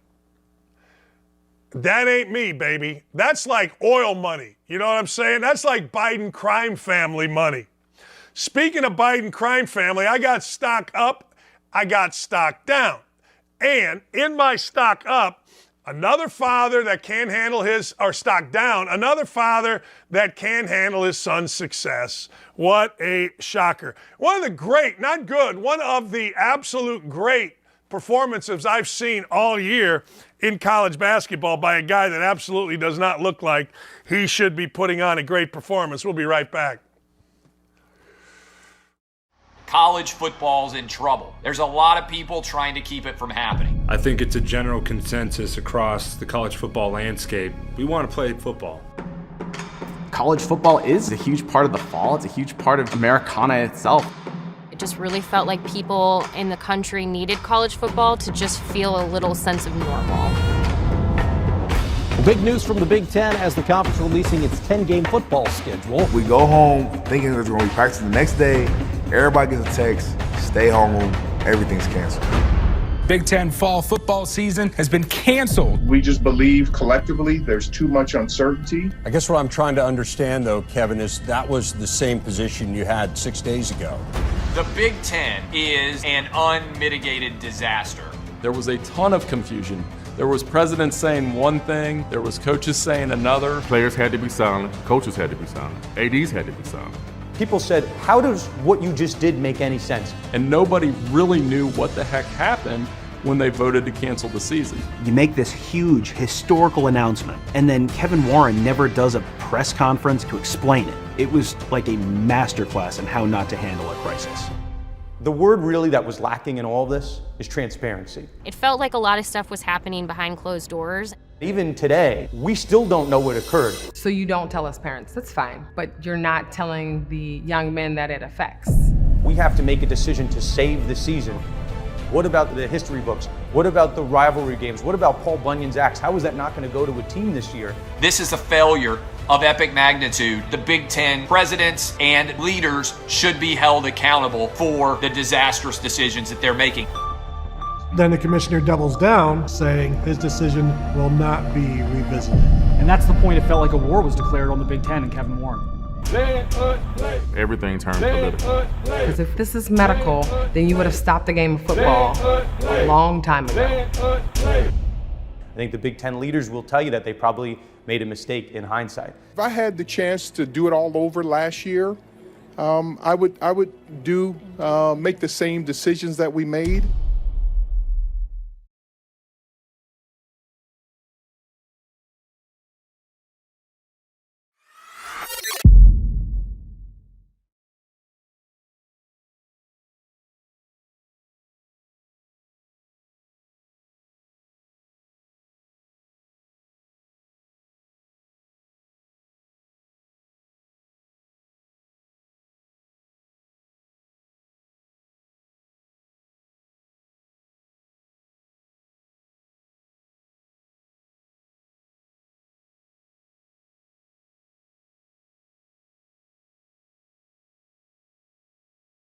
Welcome back. What a great show we've had today. Kyrie Irving traded for 3 picks and 2 players. Dorian Finney-Smith, Spencer Dinwiddie, 2029 first round, 2027, 29 second round picks.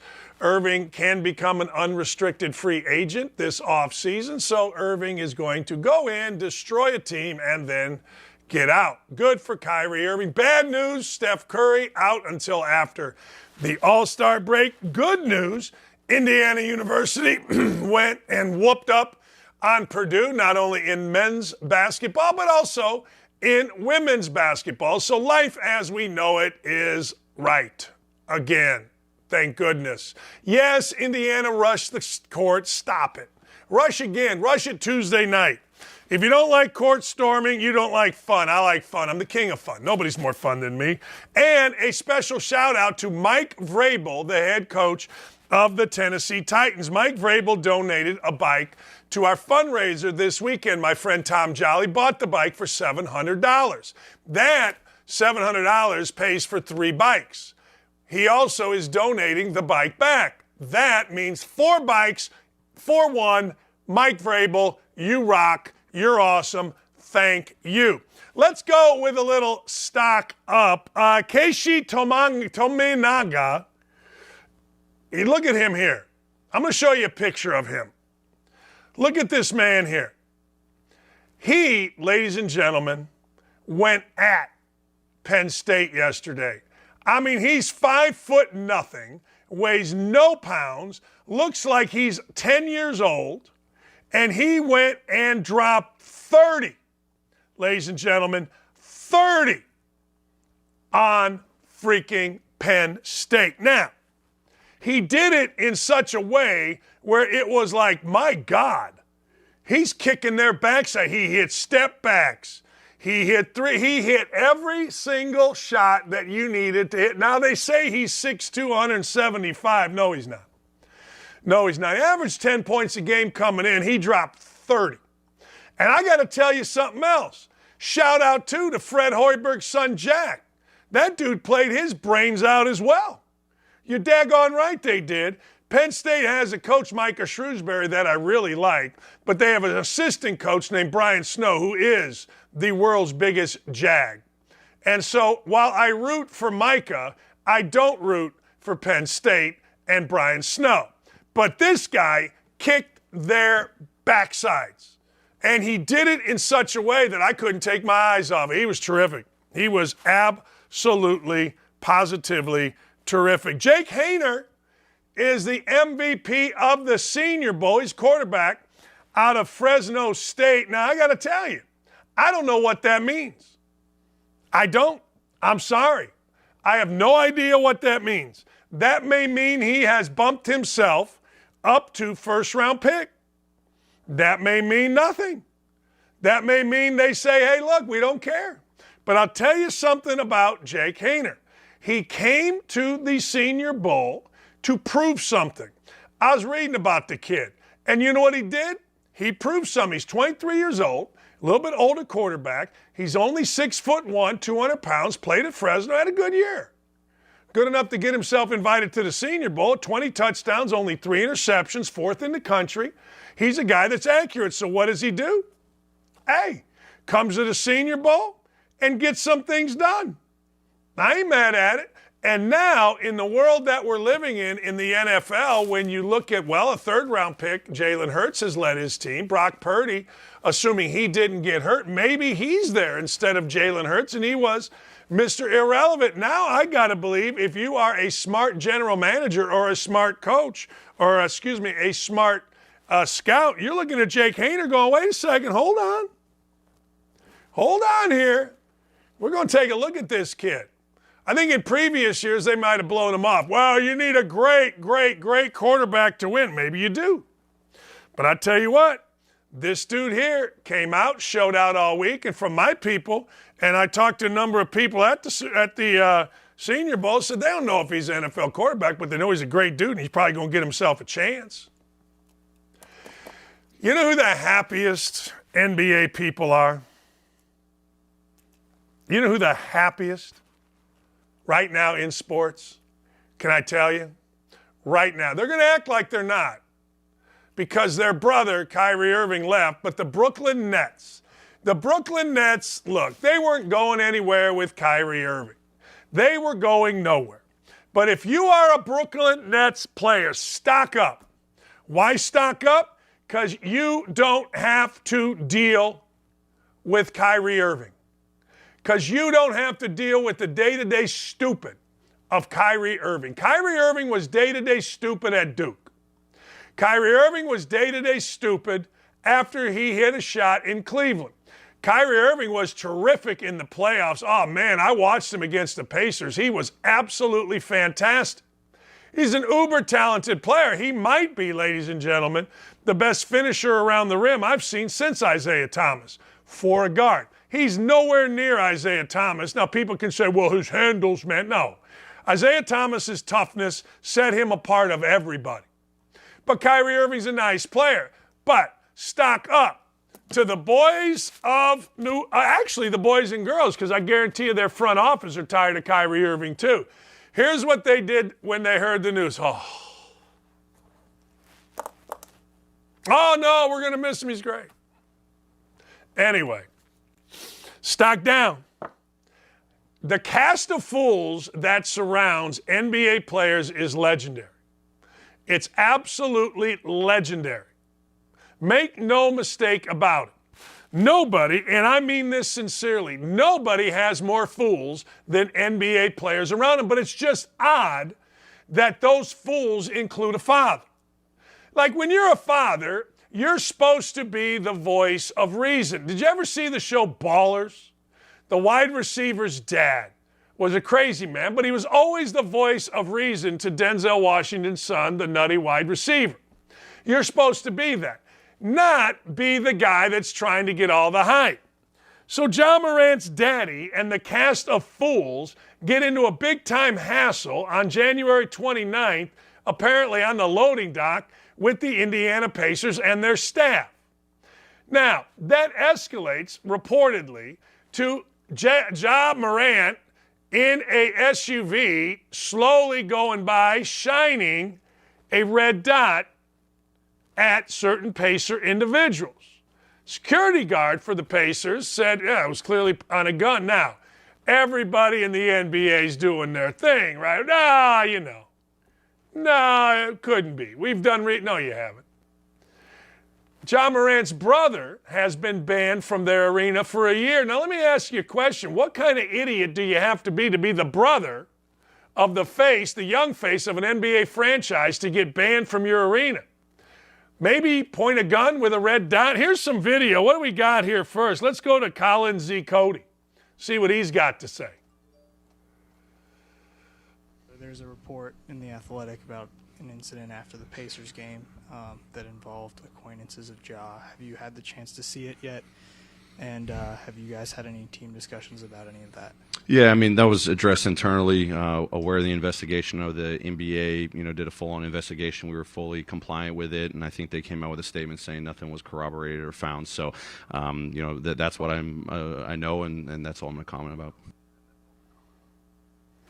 Well, maybe there was nothing, but John Morant's brother, according to John Morant, has been banned for a year. Here's John Morant's tweet.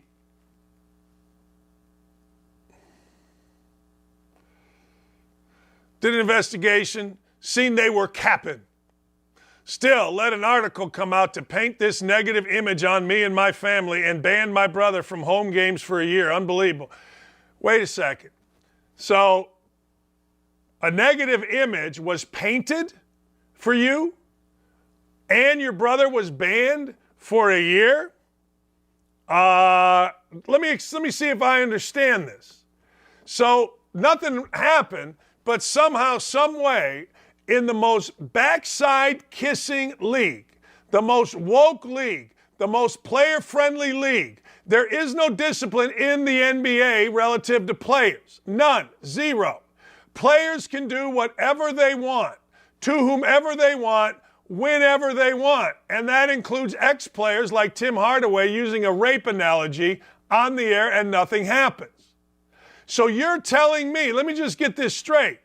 We're all capping and an article was written portraying your family. Well, guess what, dummy?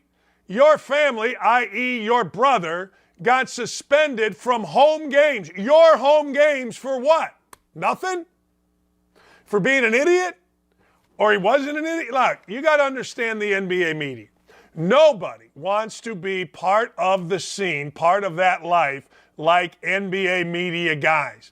They live for it. They love it. I saw Stephen A. Smith walk around like this during the Eastern Conference Finals, and actually, truthfully, every single player made fun of him that even saw him. They're dying. Chris Broussard, and he has finally, I love what Chris Broussard just said. Hey, look, I don't want to be a basketball guy anymore.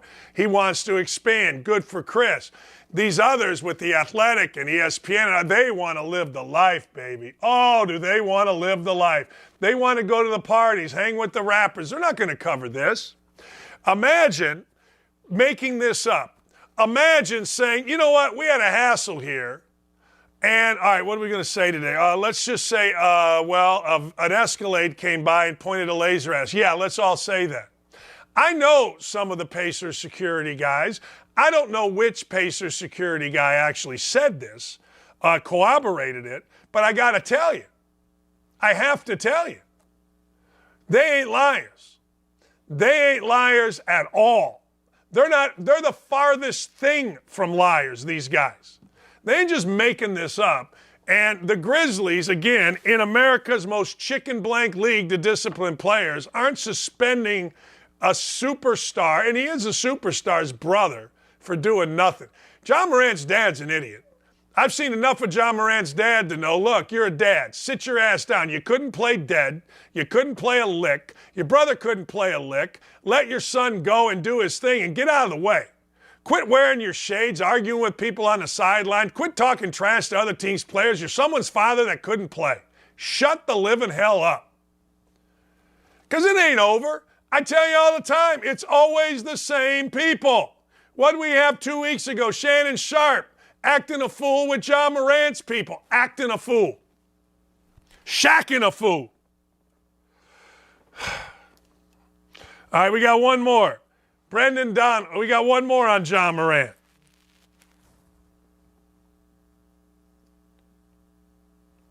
This is the one from Byron Donalds. Did I miss? Oh, no, this is on Joe Biden. All right, so Joe Biden is now taking a victory lap. I'm sorry. Joe Biden will always be stocked down. Joe Biden actually had the audacity to say that he inherited inflation. It was 1.7%. It's now over 6. It was as high as 8. So Joe Biden inherited this? Let's see a little video on Joltin' Joe Biden. Let's see what Joltin' Joe's got to say. Take any blame for inflation, Mr. President? I take any blame for inflation? No. Correct. Why not? Because it was already there when I got here, man. What an idiot. Inflation was 1.7% when he got here. See, you guys listen to this, and I would rather speak to 1,000, 100,000 people a day than speak on ESPN to however many about this. This is ridiculous. Dude can just say. Can you imagine if Trump did that? It would be the headline of CNN, CBS, NBC. It was already when we got here, man. Have you ever seen an old guy try so hard to be cool than him? It was not here when he got here, man. It wasn't even close to here when you got here, man. Gas prices have doubled and they've come down. Inflation has quadrupled and it's come down from where it was when this idiot and his policies. People are not doing better under Joe Biden, but here's what Joe Biden and his posse learned a long time ago. Just say stuff. Doesn't matter what's real. Just say stuff. Just keep saying it. And I go back to a family member that told me how Pete Buttigieg should be the freaking president because, well, he's really smart. Doesn't matter that everything Pete Buttigieg has screwed up everything he's touched. I agree with John Dassman. He just didn't know how to answer a challenging question. Hey, President, what about those documents? Hey, President, what about inflation? Hey, President, why'd we allow a balloon to go across? Boom! Give me one more. Give me him. Give me one out. Boom! Boom! There's your bumbling, stumbling President of the United freaking States. If you voted for him, I've never said this before, you are a stone idiot. I don't care who the other option was. I don't care, but if you voted for this mess that we're currently in, you are an idiot. Woke a dopey, baby. This is too good. Thank you, Jennifer, for this. This is really, really good. I love that. Oh, man, Dylan and Ryan are crushing souls today. Let's go. Let's woke this dope up. The best indicator of races is if somebody likes college basketball over the NBA. Really? So which one am I supposed to like? I mean, I never know. I mean, please, somebody, God, tell me. That is the best indicator. I agree. You know, I agree. You know, at the end of the day, if that's the best indicator, then we have a shallow view of what's going on. Now, maybe Brad is trying to be the white guy that everybody, look, man, Brad's really down, man. Brad's great. No, really, he's awesome. Yeah. Brad's one of us, man. He's a poker player. He's a white guy. If you go to Brad's picture, he looks exactly like what I'm talking about. The little white guy that's never really been around anybody other than other little white guys who's trying so hard. But he does make an exception for March Madness. So there you go. The level of stupid is glorious. I love Jim Boeheim. Jim Boeheim is a friend of the show. I'm going to end with this. Jim Boeheim went out and said this. This is an awful place we're in college basketball. Pittsburgh bought a team. Okay, fine. My big donor talks about buying a team, but he doesn't give anyone any money, nothing, not one guy. Our guys make like 20 grand. Wake Forest bought a team. Miami bought a team. It's like, really? This is where we are? That's really where we are, and it's only going to get worse. So, of course, every little white guy got mad about it. And some other little guys get mad about it. But hey, I like the fact that Boeheim is stepping up and saying something. Now, he obviously walked those comments back. He obviously should have walked those comments back because, ladies and gentlemen, people like Rutgers assistant Brevin Knight are saying, sounds like sour grapes, Jim.